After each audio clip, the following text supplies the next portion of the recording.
for me, from what I have looked at, journalists is my father, who always is I think it says hats off to him, who's been really questioning the powers to be all the time. In fact, I remember once when I think JZ Patel had become the chief minister. He had just won, also with my father's support a lot.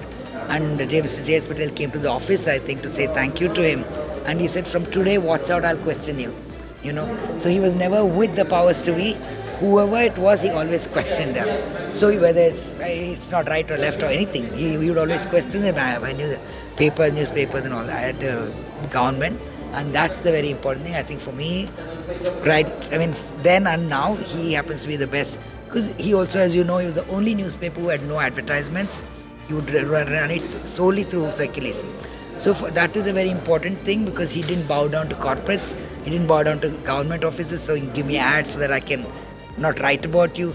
So all these ethics, which is very hard to hold by even now, especially now, because you can't survive just through the leadership.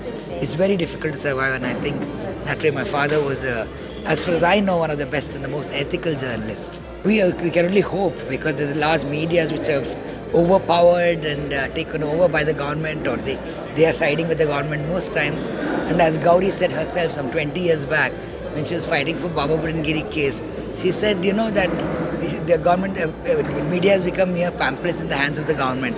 Now it's become even worse, I think. But there's still hope for independent journalism, because as you see, a lot of like YouTubers, a lot of newspapers, small newspapers, even that pulled together is important for India to have its secular freedom, so freedom of expression, freedom of speech, all that is important. Even though it's small, hopefully it will be supported and it can survive, and they're not bogged down by cases, hopefully, because as you know, the powerful always put hundreds of cases on small newspapers, small media houses, and they can't survive at all. So that's exactly what happened with Gauri also.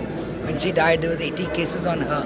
So, but she's continued to survive. In fact, she wanted to go like online newspaper instead of bringing in a hard copy paper. So, but like that, right now I see a lot of people, like from Wire, which is big, to a lot of smaller independent newspaper, news channels. So I think it's important for their survival as well. And yeah, of course, people like us and people like, secular people who believe in the Constitution should support it so that they can survive and they too have a voice. Well, do you think digital media has the future in India now? Absolutely, I think everywhere that's the new this thing.